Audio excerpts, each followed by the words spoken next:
실력도를 비롯한 의학계열 학생들을 위한, 그러나 일반인들에게도 재미있는 MK해부학 시즌2 그 네 번째 시간 시작합니다.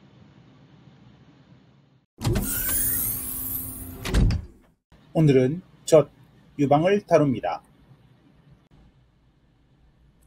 유방은 몸통의 상전면 벤트럴 리전에 위치하는 두 개의 볼록한 둔덕으로 여성이나 남성 모두 같은 발생학적 기원을 가집니다. breast란 단어의 어원이 가지고 있는 뜻은 swell, sprout 등으로 부풀어 오르다, 새싹을 피우다 등입니다. breast는 한국말로 했을 때 젖이라는 용어가 쓰이는데요. 이것은 무유를 가리킬 때에도 동일한 단어를 쓰기 때문에 약간의 혼돈이 있을 수 있습니다. 한자로는 유방이라고 그러죠. 그 외 마마라는 용어를 쓰기도 합니다. 세계 각국에서 유방을 지칭하는 다양한 단어들을 가지고 있는데 이들 단어 중에 많은 것들이 비속어에 속합니다. 우리나라에서는 중국의 한 고조와 성함이 같아서 세계사 시간이 자주 언급되기도 하고, 일본어에서는 아빠라는 단어와 발음이 같죠. 최근 유행하는 언더부브 패션이라는 말에 쓰이는 부브의 경우에도 대체적으로는 저속한 표현이고요. 바보 같은 실수를 뜻하기도 하는데 부브잡이라고 하면 유방 확대 수술의 속어로 사용되기도 합니다. 사실 언더부브 패션은 우리나라에서는 조선시대 때부터 있었다라는 주장도 있습니다. 신윤복이나 그 외 다른 작잠 이상의 미인도에 보면 짧은 저고리로 인해서 아래쪽 가슴이 드러나 있는 모습들을 확인할 수가 있죠. 사회적으로는 보다 부드러운 표현으로 가슴이라는 용어를 쓰는 경우도 많지만 해부학적으로는 가슴의 일부일 뿐입니다. 외형은 둥글고 볼록하며 내부에 다량의 지방을 함유하고 있는데, 지방 조직은 젖지방 조직이라고 해서 memory subcutaneous fat tissue라고 부릅니다. 이 조직이 복잡한 젖샘권의 네트워크를 둘러싸고 있으면서 유방의 크기와 형태를 유지해주고 있습니다. 여성에게 있어서는 2차 성징이 두드러지는 곳으로 개인에 따라 발육 정도의 차이가 상당히 큽니다. 인간은 영구적으로 커진 유방을 가지는 유일한 포유류인데요. 사춘기 시기에 에스트로겐과 다른 성장 호르몬들의 작용으로 여성에게서 영구적으로 커진 유방을 가지게 됩니다. 다른 영장류들에게서는 일반적으로 임신 중에만 유방이 커지게 되죠. 생물학적인 주요 기능은 자녀에게 영양을 공급하는 역할이지만 인간 여성에게 있어서는 사회적, 성적인 역할이 확연하며 고대로부터 여러 가지 예술 작품에 다양하게 묘사되었습니다. 어느 날 많은 문화권에서 유방을 타인에게 드러내는 것을 외설적이거나 불경스러운 행동으로 간주하고 있으며 특히 여성의 젖꼭지의 경우 그렇습니다. 물론 이러한 관습은 지역적으로도 차이가 있어서 아직도 아프리카 나미비아의 일부에서는 여성의 가슴보다는 허벅지를 내놓는 행위가 훨씬 더 외설스럽게 간주된다고 합니다. 또한 공공장소에서 모유 수유를 하는 것에 대한 사회적 인식도 시대에 따라서는 바뀌곤 하죠. 유방의 전체적인 측면을 알아봅니다. 젊은 여성의 경우 각각의 유방은 슈퍼피셜 패시아 속에 위치하여 전면과 측면의 가슴벽 또래식 우월을 덮고 있습니다. 인종, 유전, 영양상태, 나이, 분만, 폐경 등의 요인에 따라서 모양과 크기가 개인 내에서도 달라집니다. 위아래로는 두 번째 갈비뼈 혹은 세 번째 갈비뼈에서부터 여섯 번째 갈비뼈 사이에 있고요. 안팎으로는 복장뼈, 가측에서부터 중간 겨드랑이 선, 미드 엑실라리 라인 사이에 위치하고 있습니다. 여성에서 이 유방의 위치는 비교적 일정한 편이죠. 렌케 등의 2018년 연구에 의하면 젖의 샘 조직들은 슈퍼피셜 패시아의 엔테리어 라미나와 포스테리어 라미나 사이에 의해서 둘러싸여 있으며 팩토럴리스 메이저 상부의 딥패시아와는 썰컴 메모리 리가먼트에서 서로 연결이 되어 있다고 보고되고 있습니다.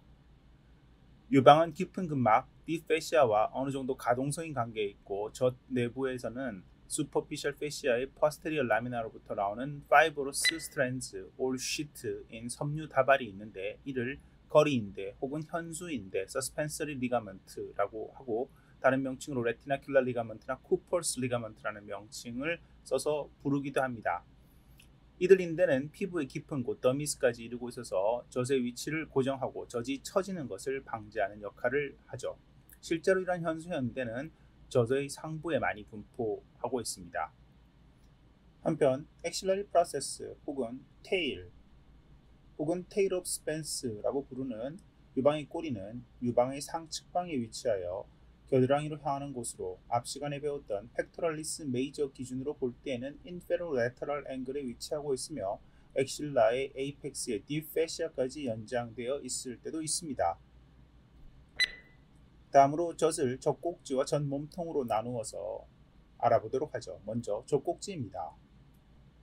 젖꼭지는 중앙에서 약간 밑에 위치하고 있습니다만 아무래도 유방의 전체적인 크기와 모양의 그 위치가 좌우됩니다. 즉 젊은 여성이나 남성에 있어서는 제4 갈비뼈 공간 인터코스탈 스페이스에 위치하는 경우가 많고 나이가 들면서 점점 제5 갈비뼈 공간의 높이로 처지는데 분만이나 노화, 체중 증가에 따라서 인프라마마리 크리스 혹은 인프라메모리 폴드 하방으로 내려가는 경우가 많습니다.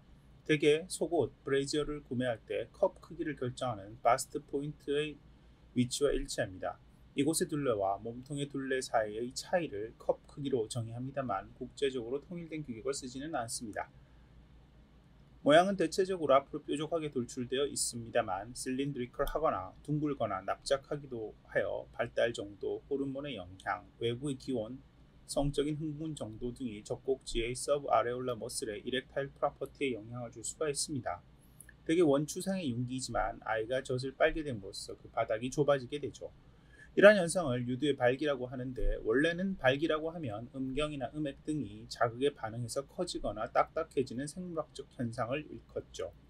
유두 역시 비슷한 현상을 보이는데 보통 세 가지 조건에서 일어난다고 알려져 있습니다. 첫 번째로 방금 설명드린 대로 모유 수유 때에 발기가 일어나게 되고요. 나머지는 남녀 모두에게 일어나는 현상으로 초기의 성적 흥분에 의해서 그리고 주변의 온도가 추워지면 발생하기도 합니다.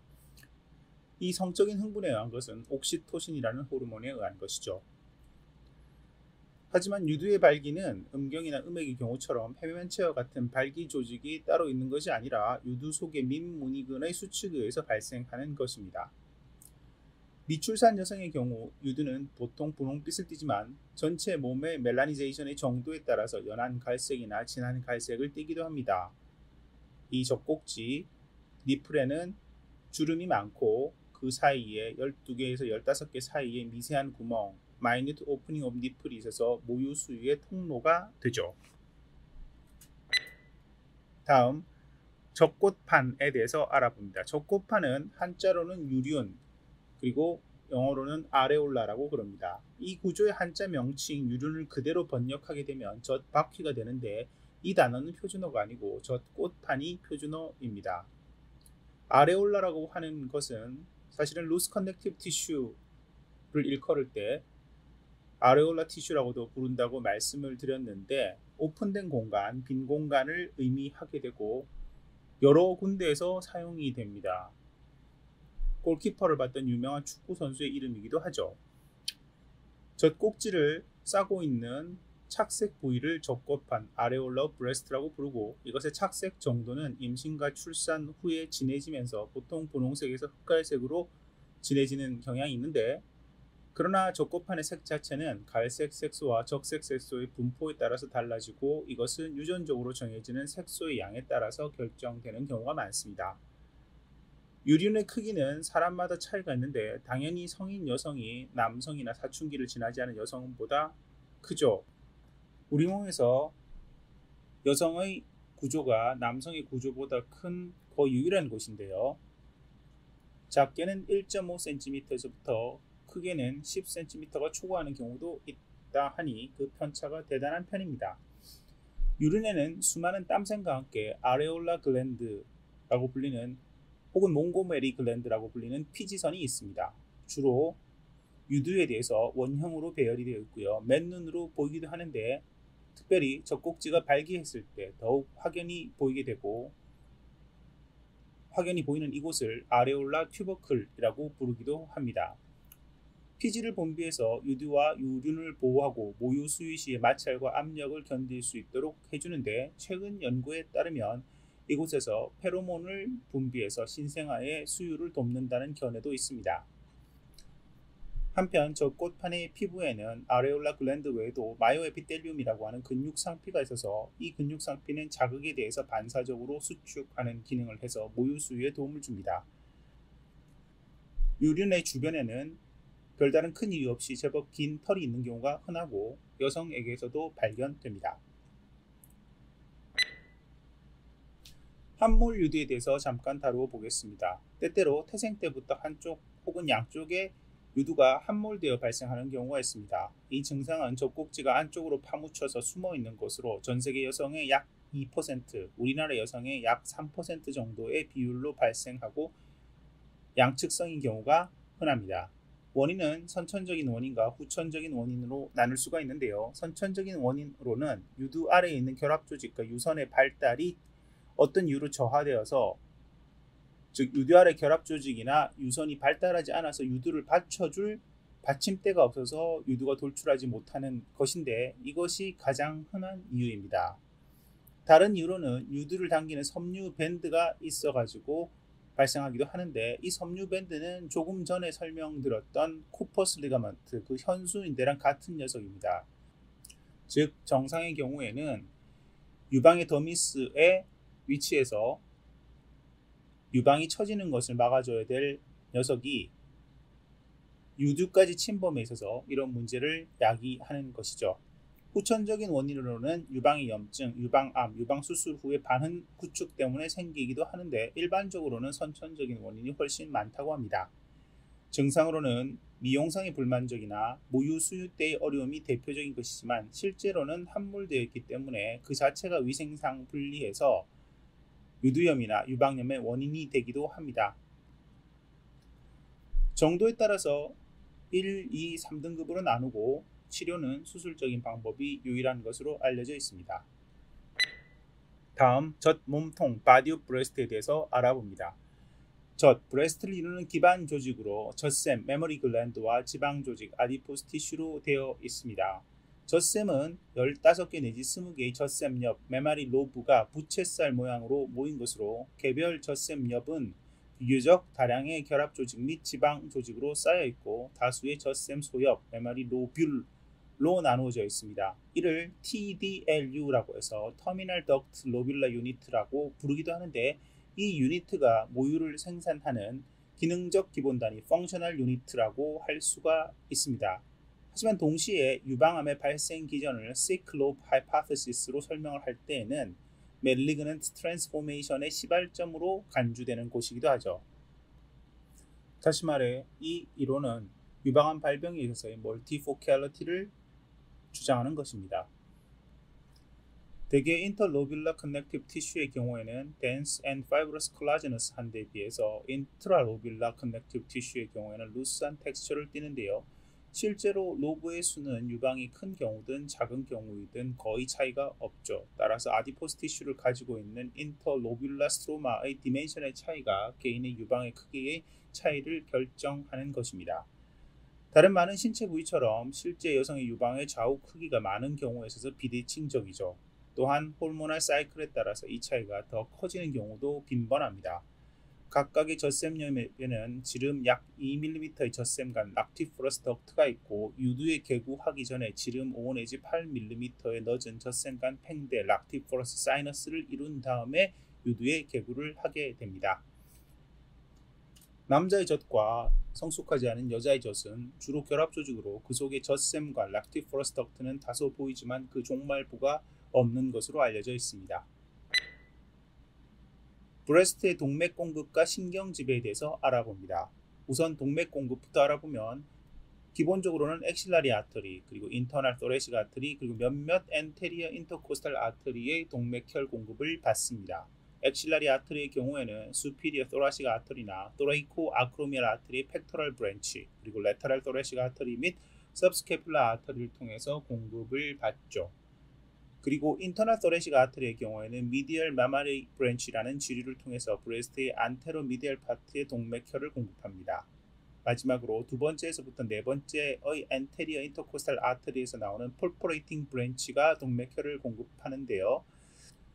그중 두 번째 안테리어 인터코스탈 아테리가 가장 큰 것으로 되어 있고 이것은 젖꼭지와 젖꽃판 근처의 동맥혈을 공급합니다. 신경 공급에 대해서 언급하자면 네 번째에서부터 여섯 번째 인터코스탈 너브의 안테리어 앤드 레터럴 큐테니어스 브랜치로부터 센서리 및 심퍼테틱 모터 파이버들의 지배를 받습니다.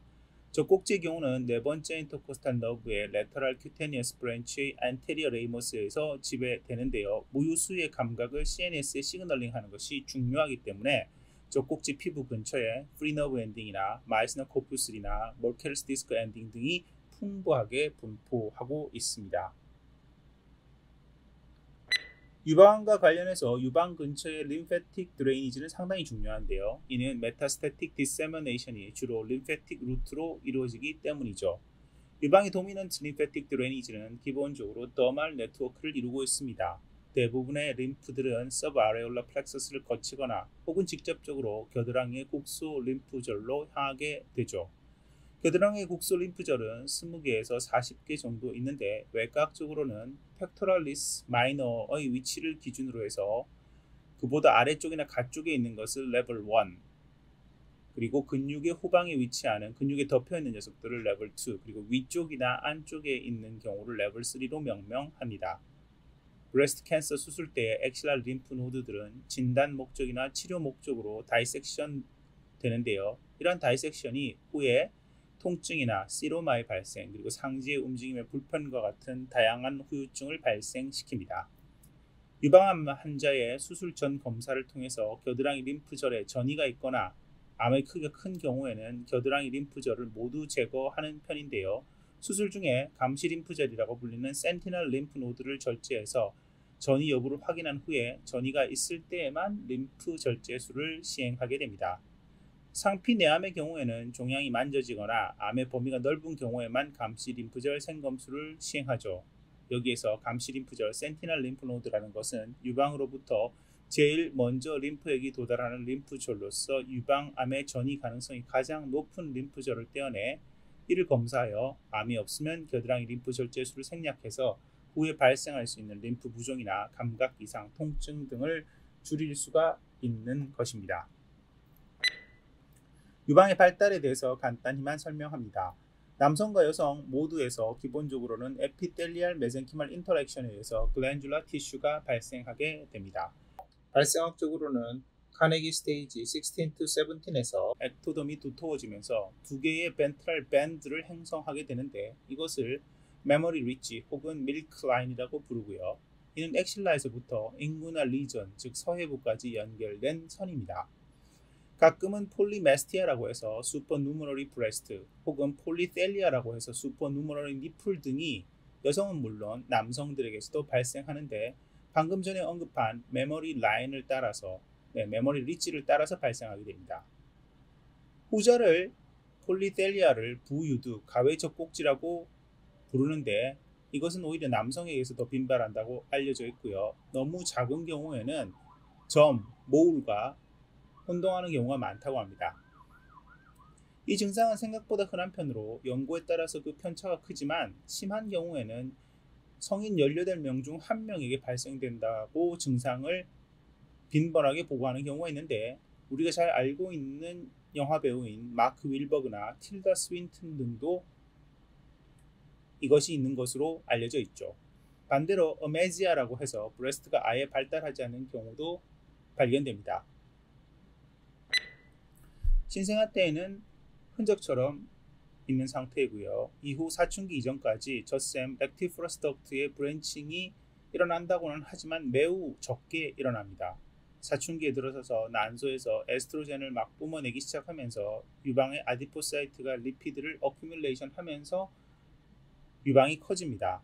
이러한 유방의 발달을 텔라키, 이것은 마치 초경처럼 맨아키에 대비되는 말인데요. 텔라키라고 부르는데 보통 5단계로 구분합니다. 페이즈 1에서는 브레스트 버드의 엘리베이션이 발생하고요. 페이즈 2에서는 글랜듈라 서브아레올라 티슈가 나타나면서 니플과 브레스트가 체스트 월에서부터 하나의 동그란 메스로 앞으로 튀어나오게 됩니다. 페이즈 3에서는 아레올라, 젖꽃판이 커지면서 점점 착색되어지고 유방의 조직이 만져질 정도로 증식합니다. 페이즈 4에서는 유륜이 점점 더 피그멘테이션 되고 점점 더 커지게 되고요. 그래서 니플과 아레올라가 유방의 메인 파트로부터 다른 세컨더리 매스로 전방에 위치하게 됩니다. 마지막 페이즈 5에서는 유방이 어른의 형태를 띠게 되면서 보다 부드러운 컨투어를 만들어내고 니플 아레올라 컴플렉스가 더욱더 발달하게 됩니다. 이러한 델라키 분류는 성적인 성숙 척도인 테너 스테이지에서도 비슷한 구분을 볼 수가 있는데, 테너 스테이지에서는 여성의 경우에는 유방 발달 외에도 음모의 성숙도를 통해서 판단하고요. 남성의 경우는 음모의 발달과 음경 및 고환의 발달을 기준으로 합니다. 사실 성적인 성숙도는 개개인의 차이가 있기 때문에 나이 측정에는 사용할 수가 없습니다만 HIV 인펙션의 치료나 연구에 관련되어서 사용된 바는 있습니다. 자, 오늘은 여기까지 하겠습니다. 수고 많이 하셨습니다. 감사합니다.